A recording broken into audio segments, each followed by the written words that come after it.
Hey there, Skullheads. I'm Snags, And I'm Ol Silky. and I'm going to introduce tonight's guest via a story. So, back in probably 2009, I'm working at this place.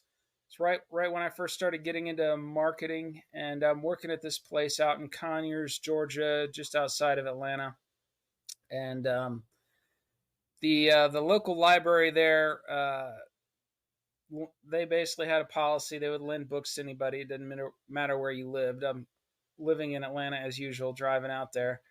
And on my lunch hours, I would go to the library. And I was kind of on this graphic novels kick at the time. I had seen Ghost World and tracked down the novel version by, is it Daniel Klaus? Anybody know? Yeah, Yeah. that's how you pronounce his name. Mhm. And so just started getting on this graphic novel kick. I'm in the library. I see this graphic novel, and it's this little punk rock Charlie Brown looking kid, the way he draws it, wearing this black shirt with a skull on it. I think working in a video store at the time, and he's in a Yep. band. And I'm like, holy shit, this is me like 10 years ago.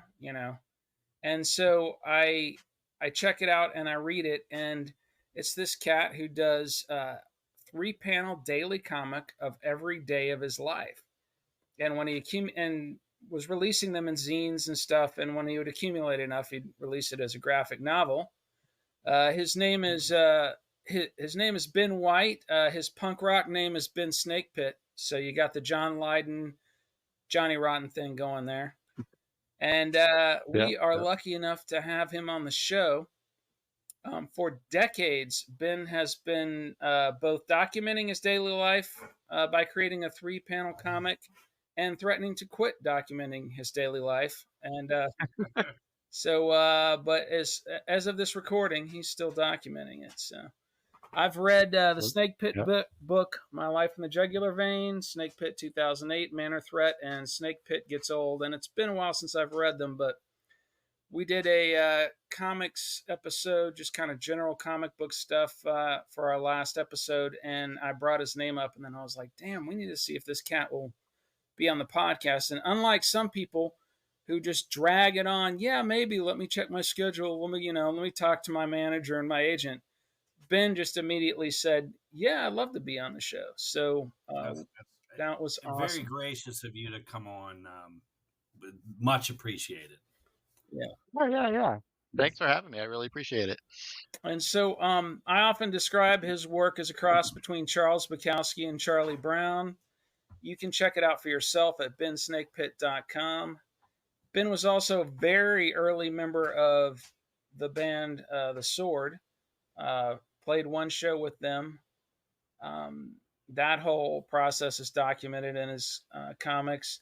He was in the punk rock band, kind of pop punk band J Church as Ben White um, from 2002 to 2007, and we look forward to getting a look at Ben's artistic process on the comic side, and then talking about his musical pursuits as well. I just wanted to start out by just asking you, when did you first? What are your earliest memories of um, getting interested in comics and zines in the first place? So when I was in high school, I was a big fan of the Dead Milkmen, and the Dead Milkmen had a fan club. You could, they in their cassettes they had an address you could write to, and I would write them letters, and they had like a newsletter that they would send out every few months. And they started in the back of the newsletter, they started the pen pal parade so you could like write to other Dead Milkmen fans. And like, so I started writing letters to people and making all these pen pals all over the country. Wow, that's cool. And that's kind of how I like learned about the zine scene. Like friends they would send me their zine that they did and everything. And then I learned about Fact Sheet 5, which was like the maximum rock and roll of zines. Basically, it was like, this big, thick magazine, and like every month it came out and it just have hundreds and hundreds and hundreds of zines that you could write and order and stuff. And it really opened my eyes to that world. And so I've always been involved in that world ever since then. Um, but then the idea of doing the comic didn't come until like the late 90s or something, when I discovered James Kachaka and John Porcellino. who are two indie comic guys. And I kind of, I saw what they were doing and I realized what comics could be. At that point I just thought, all comic books were Spider-Man or superhero stuff or whatever. And I didn't realize that you could draw it crappy. Can I swear on this? Oh, fuck Say bad yeah, Oh, words? you fuck can. yeah. Okay, cool. Fucking So hell, you can. I realized I realized you could draw shitty and it was fine, it like actually enhanced it. Right. And that's kind of where like it clicked for me, like, ooh, I could just do a shitty drawing and like, just own it, just be like, yeah, it's a shitty drawing, who cares? And I think people kind of vibe with that because it's a real everyman kind of, anybody can do this, like literally anybody, because like I can't fucking draw. No, but it's much like Bob Dylan can't sing. You do what Yeah. you just do what you have.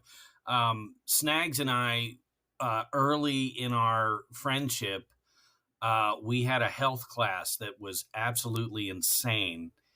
That if we described it, it's hard to believe that this went on in a classroom. But me and him would sit and draw these cartoon characters, and Snags would draw the actual people, and then I would come up with the what they were saying and stuff. And we had You talking about this guy with Zach, Gak, and Nimrod?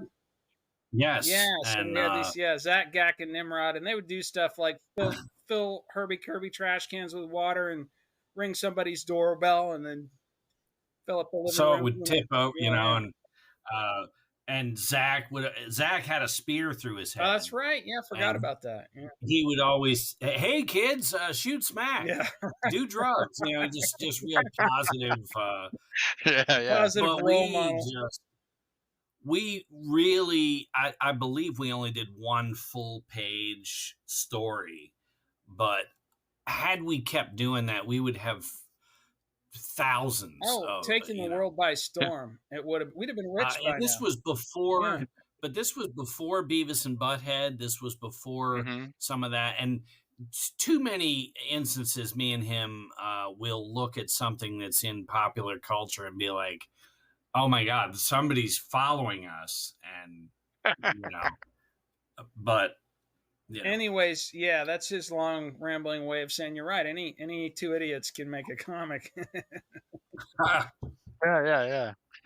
So you mentioned, and I kind of alluded to it, the whole threatening to quit thing. I think you were going to retire in 2010 for a minute, and I only did that one time. I threatened to, like, I was going to quit after 10 years, and it's weird. I I decided, I'm like, I'm gonna, blah blah, planned all for it, and like December 31st, 2010 was supposed to be my last day, or maybe 2009, I don't remember. But the next day, I forgot that I had quit, and I drew the comic anyway because I'm so used to doing it. That's great. And then I was like, I guess, yeah. At that point, I was like, yeah, I guess I should just keep going, and I'm glad I did. I haven't ever thought about quitting again. I'm gonna go for the rest of my life. You're gonna Lemmy this motherfucker at this point. Just yeah. Die on stage. Yeah. Now, do you have yeah, pretty much. Do you have anyone try to come in and help or make it look better than it does, or have you ever had really any publisher try to produce you? Not exactly.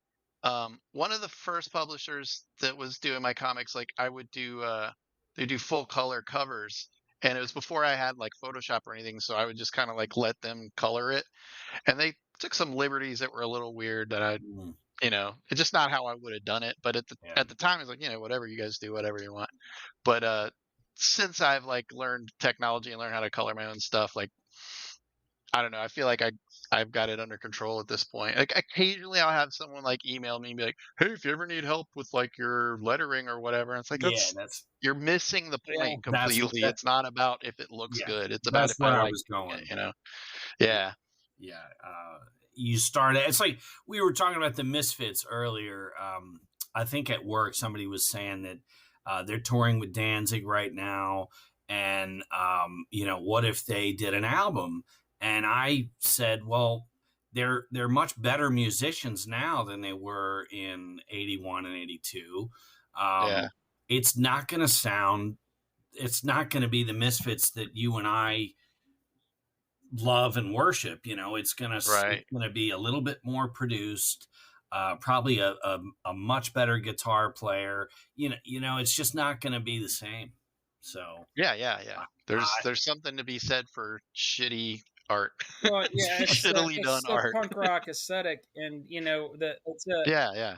when the Sex Pistols got back together in '96 for the Filthy Lucre tour, they actually all had to quit playing their instruments for about a month.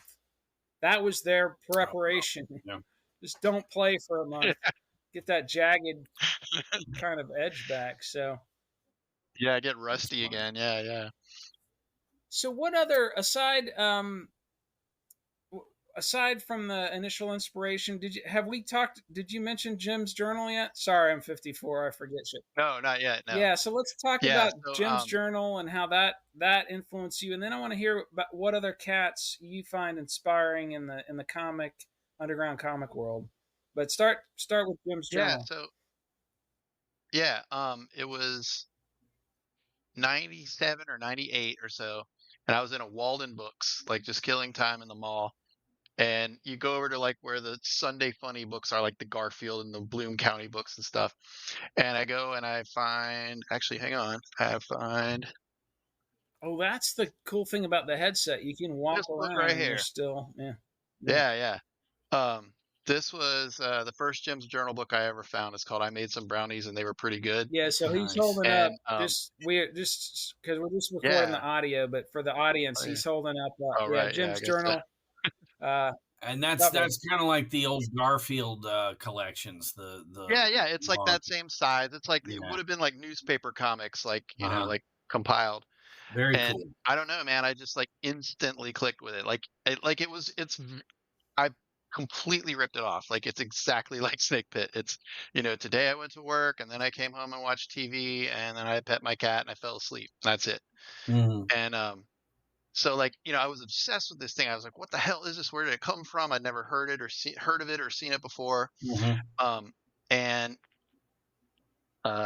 this was late '90s, so like it was like access to the internet was very, very scarce. Of course, yeah. And I had a roommate that had a computer, and like we had dial up, and like once in a while there'd be like an hour where he'd be like, "Oh yeah, you can use the computer, or whatever." And so like really one of the first things I ever like Googled or like looked up when I had the time was like, "What the fuck is Jim's Journal? Who makes it? Where's it from? You didn't Whatever." Google it, And I you learned it was Netscaped it. yeah, Yeah. yeah. Okay.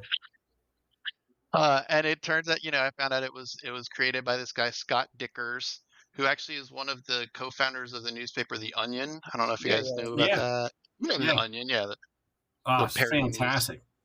Yeah. So he's one of the Love guys that The founded that, and Jim's Journal was one of the comics that he ran in the paper in the Onion.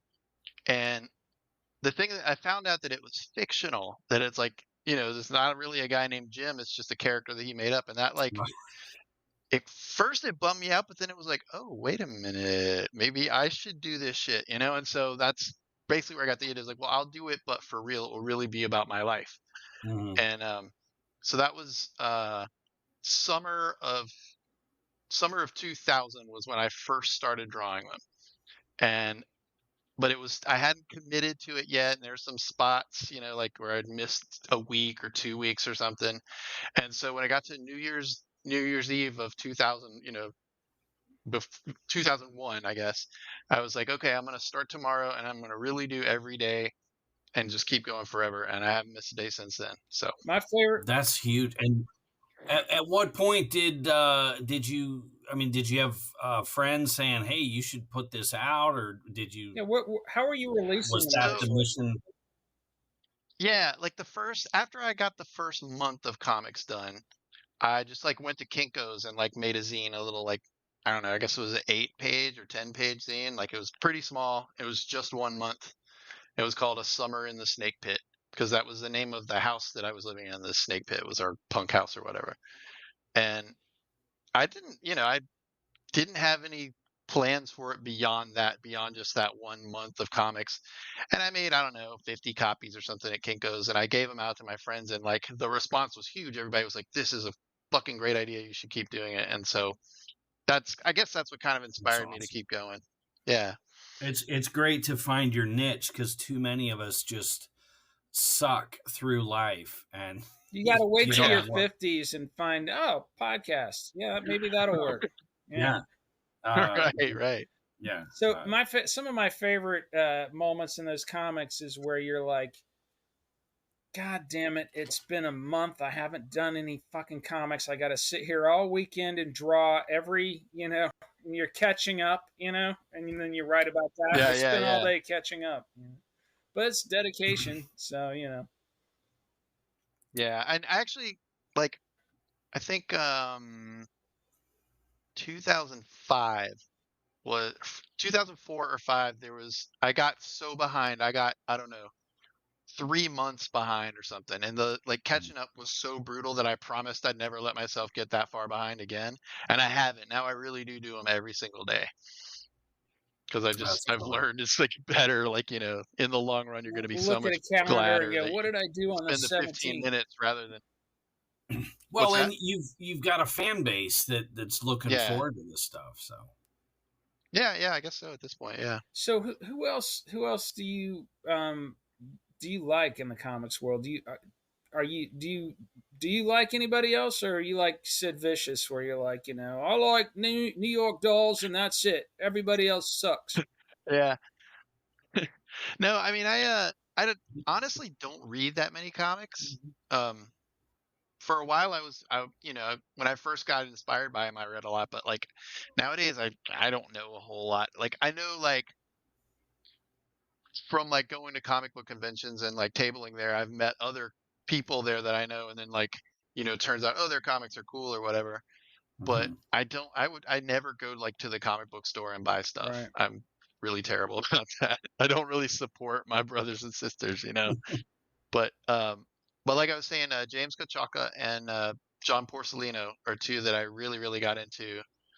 Tell And us about their work a little I bit. guess my other early so Kachaka, he's like, I don't know what he does now, but I know for a while he was working for like Nickelodeon, like doing like a kids show or something.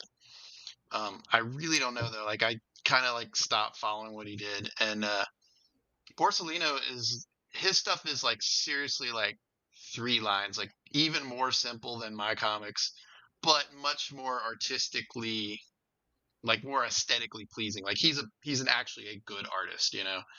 And his comics, like, they're seriously very simple like that, but he still does a zine like every month, and that's it. And like you subscribe to his Patreon and get the zine in the mail, and that's the only way to get his comics. It's pretty like grassroots DIY, but I don't know. I still love what he does, like really, really a lot. You ever check out American Splendor, the Harvey Picar stuff? Yeah, yeah, yeah. I like the movie and stuff, and I read some of his stuff. Like, I always thought it was weird that he only wrote, that he didn't draw, you Yeah. know? And like when you in the movie, like, he draws little stick figures and stuff. I'm like, why don't you just use the stick figures? They look fine. But I Yeah. guess if you can get Yeah, that's what Robert I was Crumb to gonna draw say. shit for Yeah. you, you might as well go You're for friends it. with Robert Yeah, Crumb. fair enough. Yeah, I think if the storyline is interesting, if you're able to sell what's going on, the art is secondary to a good story. But some people are more drawn to the image versus Yeah. Hmm. text. So it's hit or It miss, is I guess. yeah, it's nice in the way that you can kind of pick and choose, because there are some that like are strictly about the art, and there's almost no story at all, and like Yeah. that's in its own way, that kind of stuff is great too. It's not really my jam, but Yeah, yeah. So I was going to ask you about the sword. Did you know everyone beforehand, or was it just kind of a yeah, yeah. one night? So no, no, no. Before the sword, there was a band called the Ultimate Dragons, and that was me, JD, Trivet, and our friend David, and we all lived in Richmond, Virginia together. Um, we all like over the course of a year, we all ended up moving to Austin, and we were playing some shows as the Ultimate Dragons there for a while, and then I don't know, JD just like got in his head he's going to do this new project, And basically, he was like, he asked me to play and he asked Trivet to play and he asked our friend Kyle to play instead of David because David had just had a baby and he didn't want to take a dad on tour or whatever. Things were going good. And like I had just joined J Church and, we played our first show. And then like a few days after that, I left to go on tour with J Church. And maybe a week into that tour, I get an email from JD and he's like, fuck you, you're out of the band. And I have not talked to him since. Oh man! Wow. I hate his guts and have nothing but a grudge against him forever. Fuck that guy. Yeah, no, I go on record saying it. I don't care. I hope he hears this. Fuck you, JD. Absolutely agree. That's really shitty. I remember. Yeah, and then of course they become fucking huge and like it's. Yeah. Did you ever see that movie? It was called The Rocker. And it starred Dwight from The Office. I don't know. It was came out in the early 2000s. Yeah, and the lettering is like the Metallica logo. Yeah. Mm-hmm. Yeah. So that movie is basically what happened to me. Wow. Like he got kicked out of this band and they became all huge and famous. And like the movie opens with this scene where he's at work at his office job. And there's a guy next to him trying to open the band's CD and he can't get it. He's like biting it with his teeth and he's just got to sit there and he's like, I don't like heavy metal. I don't even listen to it. And like, it happened where like, I'd be wearing like I don't know, like a Grief shirt, the band Grief. And some guy's like, oh, you're into Grief. Have you ever heard of The Sword? And I'm like, yeah, I used to be in that band. Like, no, you didn't. Fuck you. And it's like, it's just, yeah. I hesitated to bring him up because I thought it's fine. It's fine. But you talk about it that in the comics, so you're like, oh, they're on tour with Sabbath right now. God damn it, or something like that. Yeah.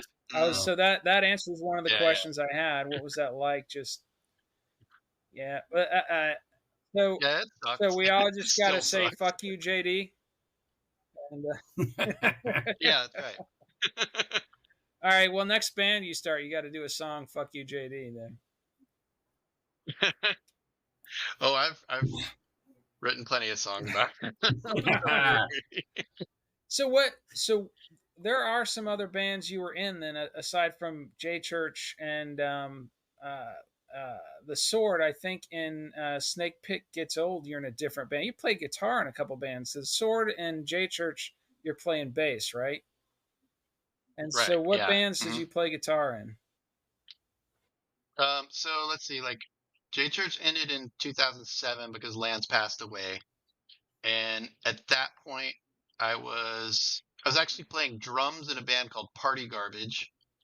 And we put out a few records and we did a lot of US tours. We did one UK tour. And then at the same time as that, I started playing bass in a band called Ghost Knife. And Ghost Knife was me and Chris, who was the drummer in J Church, with do you know the Riverboat Gamblers? I don't know if you know them from Texas. The singer for the Riverboat Gamblers is in that band with us, and like we were the fire hose to J Church's Minutemen, if that makes sense. But we actually, I was in Ghost Knife longer than any other band I've ever been in. I think I was in that band for 7 years or something. Wow. But it was a side project for the other two guys. They both had serious bands and like, whatever. And then I also, after that, I did a band called Shit Creek where I played guitar and we did like 4 records. We never toured, but it was mostly like recording kind of stuff, a recording project basically, but that was really fun. And then my good friend Brandon, who was in that band with me, he passed away also. I have kind of bad luck with band members passing away. It's like Spinal Tap where the drummer always blows up. Yeah, I know. Like none of my bands can ever reunite because there's at least one dead guy in all of them. After Shit Creek, I didn't really do much. And then in 2019, I moved from Texas to San Francisco. And when I was in San Francisco, I started a band there called Street Diamonds. And they are still going. I moved away from San Francisco earlier this year, but they're still going. They got a new guitar player, and they're great. You should check them out. And that's the last music that I've done so far. But now I'm in Richmond, Virginia again, and we'll see. I'm talking to some friends. Maybe we'll get something going. Do you have any stories from the road touring any of these bands? Any Any crazy shit. It doesn't have to be typical rock star bullshit, but just any running from the cops or anything interesting. Let me think. There was one. J Church played in Croatia, and that was pretty wild. And I remember. Yeah, the promoter in Croatia, like for whatever, it was a punk tour. We were sleeping on floors and sleeping in squats and stuff. And when we got to Croatia, they put us up in like a nice hotel. We got like a hotel room and everything, and it was really fun. The show was really great. A lot of people were there. And then afterwards, I like went out with some like local kids and drank this nasty moonshine out of a 2-liter plastic bottle that they had made. And I came back to the hotel room and like puked everywhere. And then I looked, and Chris, the drummer who I'm sharing the room with, he's like on the phone. And I'm like, who are you talking to? He's like, oh, Stacy. He called his girlfriend from fucking Croatia. Oh my God. And I'm like, what? Like, he's like, I don't know. I just picked up the phone and called, and it worked. I'm like, shit. And so like I called some friends, and like we're just like, blah, blah, blah. So then the next morning we wake up, and like I'm all hungover, and I'm like, dude, we made phone calls to America last night. What are we gonna fucking do? And like Chris is like, I don't know, man. Let's just try to like slink out, bounce, go straight to the van, and like whatever. So we're like in the lobby, and we got our backpacks, and we're like, and we had this guy like, excuse me, how about some corks? And we're like, oh yeah, whoops, forgot about that.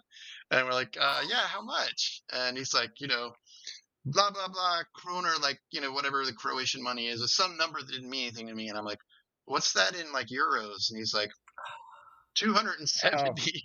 Oh, Jesus. Yeah, almost 300 euro. We had to like go into the band fund to pay it, and like me and Chris got in a lot of trouble. Yeah. Oh my God. That's a modern version of throwing TVs out the window, making the bootleg calls. Yeah, well, then, nowadays you could just like go on Facebook and talk to somebody or whatever. Like, or hundreds of dollars. Skype. You guys could have done Skype. Yeah, totally. Yeah, that's back in the day when you had to like use a paper map to get around and shit. Oh yeah, I was in Romania in 2006, and the drink that everybody was into was a plum wine, and it was called Tweeka, and it was plum moonshine. And you would take a sip of this. It looked like water. You'd take a sip of it, and it would literally close your throat. But this 8-year-old girl that was there where we were, she takes it and drinks it like it's milk and drinks the whole thing down and looks at me, and I'm like, I'm still taller and I can kick your ass, you little bitch. But and you're not as drunk. Oh my God. Either. This plum wine was deadly. That might be what I had. It sounds about it was clear, and it was like they clearly had just made it and poured it in this like old Pepsi bottle or whatever. And it fucked me up, man. It was gnarly. Well, and they've got these Fanta 2-liter things, and they'd have like a big dinner, and everybody's got their little 2-liter of Tweeka. And so I purposely got up at 4 a.m. and got an empty bottle of Fanta and rinsed it out and filled it with water and kept it in they had a refrigerator out by the garage. And so come dinner, I go and I grab my Fanta, and it's water, and I sat there all night drinking Tweeka.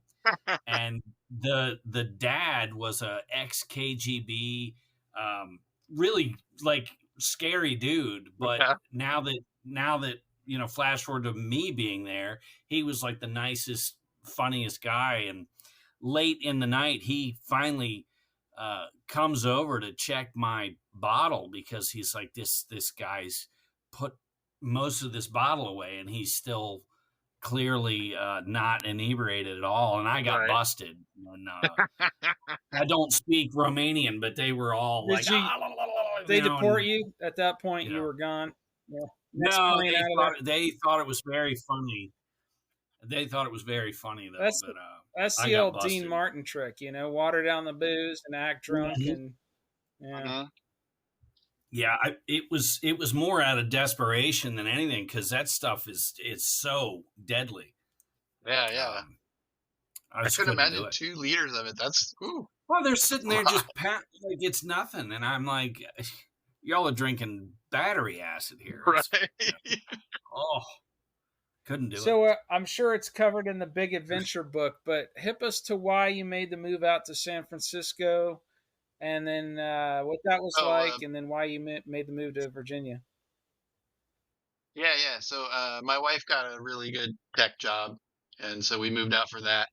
That was in 2019. Like we were there for 3 months before pandemic hit, and then wow. yeah, it got wild. But I mean, I got a job where I was able to work from home. That was cool, and like of course my wife worked from home, and yeah, we were doing great. San Francisco was going great, and earlier this year, it was March 1st of this year.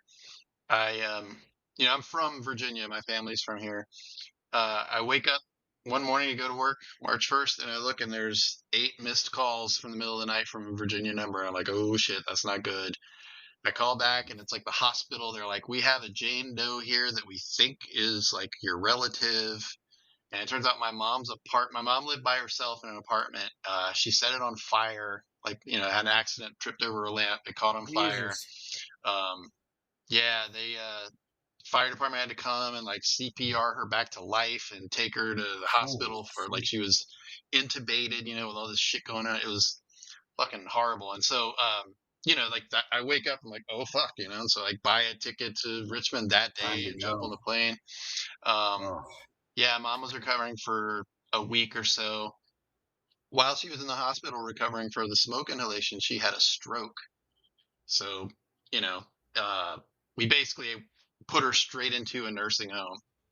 And I don't have any brothers or sisters, and my dad's not around. So it was like basically, it's my job to take care of her. So, yeah, I don't know. My wife was real cool. I was like, we kind of need to be close for my mom, and my wife can work wherever she wants, remotely. So we just made the decision to move here, and my job was very cool. They let me keep my job, and I still work from home here in Richmond. But we moved here on May 1st, so March, 2 months. It took 2 months, and we moved. It was really quick. So you're still dealing with all this? Oh yeah. I just saw her 2 days ago. Saw her on Sunday. In the nursing home. Doing better? Yeah, she's she'll be in the nursing home the rest of her life, but she's got she's being taken care of. She's in good hands, and so I feel better about that. So what is Ben Snakepit's Clark Kent occupation? What do you do? What do you do to pay the rent? I've signed an NDA. I can't really disclose what I do, but it's boring clerical office work. Right. That's really all I can say, really. But it's pretty boring, and like it's working from home is awesome because it's pretty slow paced, and I can I actually draw while I'm on the clock now, and like dick around on the internet or play video games or kind of whatever. It's like it's a kind of a dream job in that respect. Like it's all I have to do is be present. You know what I mean? And like the actual work is not hard at all. So it's pretty cool. I'm gonna just kind of ride it out as long as I can. Yeah. You're there if they need you. Yeah. Exactly. Yeah. And there's a bit of mystery since he's not telling us. He occasionally has to leave the house to put somebody in a pine box. I was gonna say it's obviously a intelligence agency position, and we'll just leave it at that. Don't Clearly. get too into that. Yeah. So what advice would you have for anybody young? I know what you're going to say. You're going to say just fucking do it. But for anybody who's looking to, become a comics artist or a musician, get some kind of creative endeavor going, aside from just fucking do it. And if that's the only advice you'd have, that's fine. But you've done a lot. You've done a lot in your life. Yeah. Well, actually, I get fan mail fairly regularly, and like a lot of times I'll get like younger kids that find my book in the library or whatever, and they'll write me. And I don't know, I feel like just a month or two ago I got a letter from a guy, or an email from a guy, and he was like, hey, how did you get started? I want to like draw comics and whatever. And I'm like, I don't know. I know how you did it in 1999, but it's like 2023. Everything's different now, and absolutely, I wouldn't even know where to begin, honestly. Yeah. Like, there's, I you mean, can't just go to just Kinko's. Like, Kinko's doesn't even fucking exist anymore. You know what I mean? no, but just being in a band, now, you know, if you're in a band, the only way you're going to revenue money is touring and t-shirts. Yeah, Uh, yeah. no, you're not gonna you're gonna spend every penny you have to make 500 vinyl copies of something. You're never gonna sell. You're not gonna Oh sell no, them. you're gonna have You know? boxes of them sitting in your house for the rest of your Yeah, life. Totally, yeah. I mean, because everything's on YouTube. You know, Yeah, yeah, and that's so the thing. I mean, I honestly like wouldn't know what advice to give a young person today because I only know how it was done 23 years ago. So it's like I'm probably I not a whole would lot of say help. it's got to be the DIY kid has a printer in his house. Oh yeah, He yeah, could make as many copies of whatever. I mean, you really Well, you do a have web comic is the probably opportunity. something. I don't know what these young Yeah. whippersnappers would do, but I think they fire No, up but the interwebs. you could make yeah, a tangible object with your printer and send out uh, thousands of you know, if that's yeah. what you But wanted see, and then you know. that's another thing. You know, it's like where do you send it? Like Maximum Rock and Roll's not Right. around anymore, and you know, like Yeah. Heart Attack, Yeah. Punk Planet, all the ones that I used to send my shit to, those don't even exist. So I really don't know, man. I'm lucky that I'm at the point now where I don't have to like work too hard at it, you know. Like at this point, like publishers come to me and I don't have to do shit, man. I just click send on That the is email and then I get a book Do later. I don't you need to do anything. that is do you make fantastic. any? I mean, your That's books really are pretty well known. Do you make any money off it? Anything significant enough to buy guitar strings Yeah, and beer, or what? What what does it pay for? yeah, yeah. I mean, I guess like if you add, I would say somebody asked me this like pretty recently. I think if you grand total added up every cent that I made in profit over the last 23 years, it might come to like $7,000 or $8,000. Ah, you. oh shit. There's, Like, I thought you were gonna say it's like 40% of your income well, now, yeah, or it no, is no, no, no, no. 40% of And his all the income, but money that's for this only shit. $7,000. but it's not really a padding. It's It's a more passion project uh for sure. Yeah, yeah. Oh yeah, yeah, yeah, yeah. yeah, I don't make any real money from it at all. No, I right. break even. Like if I go to a comic convention, I'm actually going to a convention in Bethesda, Maryland this weekend, going to SPX, and like if I break even for what I spent on like a hotel room and like gas money and everything, if I break even, then I'll be happy. You know? It's so admirable though to create anything. I feel too many people are not creative, or they've completely subdued those urges because of fear of failure, or all the haters in their life. Ah, you'll never do that, or you Hmm. know. Um, Snags and I, we're 30 episodes We've made in. I still have people at go ahead. work that will ask, "Hey, how's that podcast going?" And I'm like, "Well, why don't you fucking listen? You know, why are you asking me? You know, turn it on." We've made So, But I $21 actually I have get off it. of our t-shirts and 28 cents off of ads so far. So Yes. we got nice. something to look. Yeah.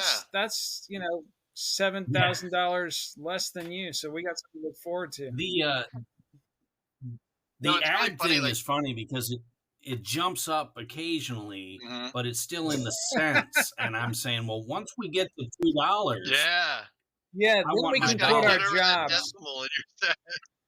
What were you going to say, Ben? That was one.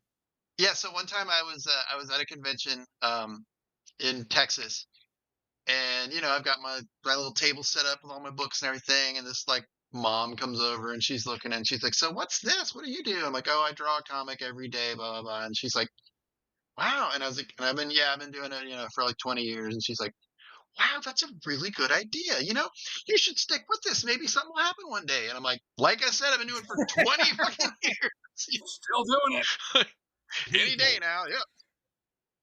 They wanna maybe say that one thing that's gonna just blow your doors, and you're telling I already do it. You know, that's I funny. think there's one of those panels where you visit Charles Bukowski's grave. Am I remembering that right? Mhm. So someday Yes, yes, I somebody's did. gonna visit your grave. That's what you're gonna get out of this. You'll be dead. I But I have thought of that. yeah, Yes, I have thought of that, and I kind of hope that would be kind of cool. I don't yeah. know. I think we got to get. I was talking to Ben before we started recording. The obvious director of choice to make the Ben Snakepit movie is Richard Linklater out of Austin. Does the kind of magical realism thing or non-magical Yeah, realism thing, whatever you call it. yeah. And we got to all start lobbying Richard. Make that Ben Snakepit movie, and then you get the big cash. Oh yeah, man. As Harvey Picar said, so you could just enjoy your life just a little bit before you die. And that's what. Yeah, that'd be nice. Right. Right. Yeah. I think he Yeah. American Splendor came out and he died like fucking 4 years later or something. You know, he was. Yeah, that's Did he true. really? But yeah, that's cool. So I do want to tell you, I do want to thank you for hipping me to a lot of bands, because when I would read your books and you're naming every day after a song, Yeah, then yeah. I'm looking up a lot of bands. I discovered a lot of music through that. Yeah, that's very deliberate. I do that on purpose. Like, I try to find obscure bands and put them in there and stuff. And there's this guy in North Carolina who actually has made a Spotify playlist of every Snakepit Ooh, song shit. ever.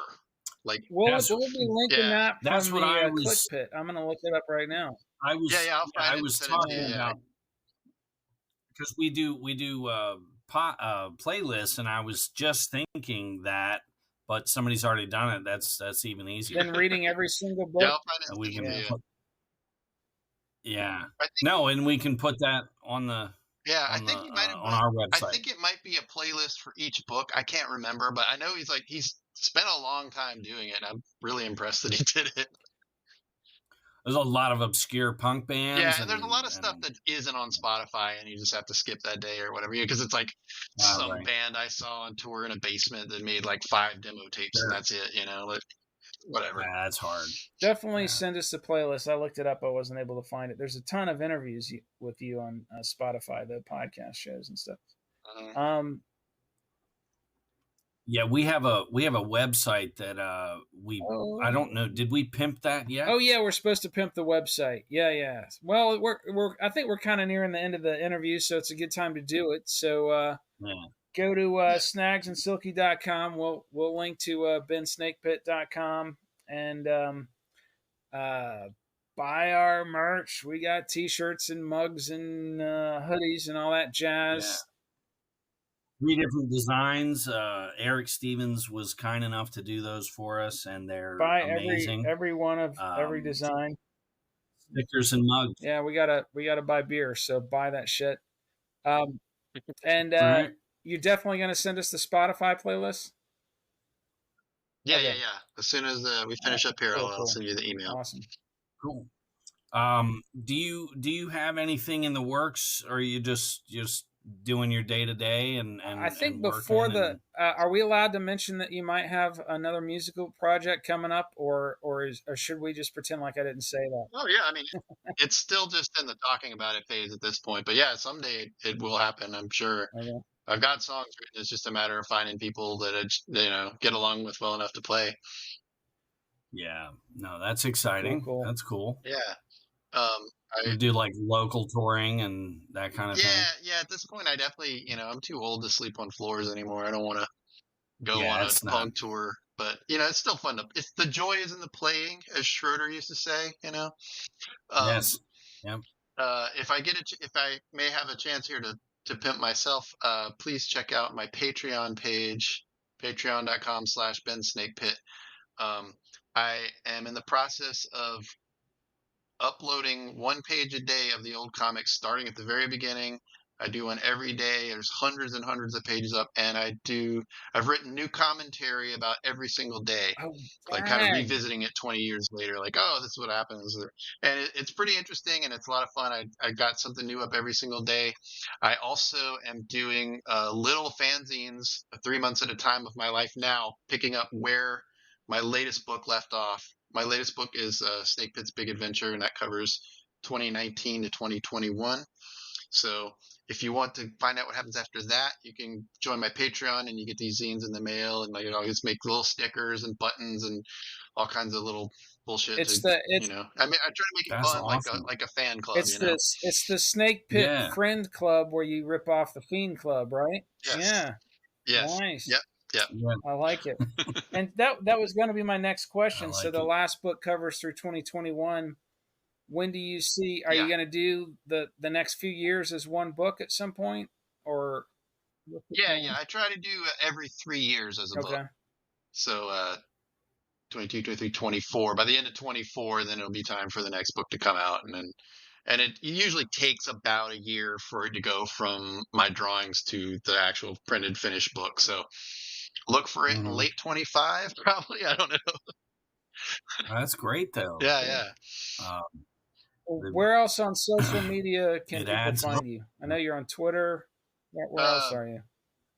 I'm not really on Twitter. I mean, I have a Twitter just to so no one would steal my name, but I never really log onto it. Instagram and Facebook are my two big ones. If you follow me on Instagram, you get to see a picture of my cute dog every Friday. It's called Frankie Friday. Oh, nice. And that's Instagram.com/Ben Snakepit. Like pretty much just Ben Snakepit is my handle on anything, so you can find me there. And yeah, I'm on Facebook a lot. I'll add you as a friend. Like I'm not a dick about that stuff. Yeah, no. Put all your links. I would have you send to our so we can put them on our website. We do a little, cool, yeah. We do a little link thing for all of our episodes. Each episode has its own, all the links. Yeah. All right, we'll put it in there. Help, I'm just putting it out there though for the world. We got to start the grassroots campaign. Get Richard Linklater to make the Snake Pit movie. So it's destined. No, that would be killer. For me, yeah. Would it be live action? I think so. Sure. Yeah. Live action. Or, yeah. And we could get Hugh Jackman. Obviously, to yeah. play, That would Ben be the Snakepit. choice. Yeah. I mean, obviously. All right, cool, man. It's been awesome having you on. Just going from thinking, damn, I wonder if we can get Ben on to the immediate reply, and then here we are a week later, and we got a episode in the can. I gotta Ben commend Snakepit. you. It's fucking awesome. It's so nice. It's so nice that you responded and were willing to endure this. Oh yeah, no, this is fun. I will say, I got the inside email link to talk to Judas Priest's management, and they were like, how many followers do you have? And we've Please got submit a marketing now, report with your your demographic breakdown. Yeah, that was not going to happen. I had like 3 or 4 interactions, and when I told them how many followers we had, that was there were 3 zeros after that. Right. Yeah. Well, it's kind of cool to say, we were turned down by Judas Priest and Crocus. We're publicizing that. Crocus was as long as we're publicizing that, damn Cosmic Psychos management needs to get back to us. They were supposed to be. You know who the Cosmic Psychos are? Yes, Ben. I know the name, but I'm not super familiar with their music. Right after this. You got to right check after them this out. episode, very much get on like YouTube Motorhead. and look up the song "Fuckwit City." It's that video is hilarious. They've been around. All right, we'll do. Yeah, I just gotta stump for the Cosmic Psychos, even though they fucking won't get back to us on the interview when they promised they would. They started in like the late '80s, right as the grunge thing was happening. They're actually really good friends with L7 with that band, and they're kind of like a punk. They're kind of like Motorhead meets AC/DC. Yeah, they're out of Australia. All right. That's checking a lot of boxes. A good dose of Sex Pistols, just not giving a fuck. They're like a power trio. Power trio, just beer drinking and good. The lyrics are hilarious. They've stuck with it all this time, and now they're these fat old dudes, and they have they released a song called "Fuckwit City" a few years ago. And it's just these fat dudes with beer bellies walking down the street, drinking beer cans, throwing them, and they just don't give a shit. And you gotta. I can relate. You gotta check out There's a great documentary about them on. It's on YouTube. Actually, if you Yeah, but the link is in our episode about Listen them. If to you the check Cosmic that Psychos episode, and you'll be an expert. Yeah. Yeah. I think it's episode 3. We obviously don't like them at all. We talk about them. Yeah. But they were great. They really are good, and they're allegedly about to tour. They're touring the U.S. and they're not doing our podcast. Wow. Yeah, but anyways, check them out, Ben. They said like they them. would, They're though. fucking hilarious. So. They're great band. Cool. Yeah, I'll definitely check them out. All right. So we're gonna say goodbye to all the skullheads out there. Ben's gonna hang on for some post-show wrap-up stuff. We got some good episodes coming down the pike, so you cats stay tuned, and we'll catch you next time. Catch you on the flip side. Well, thanks for having me, guys.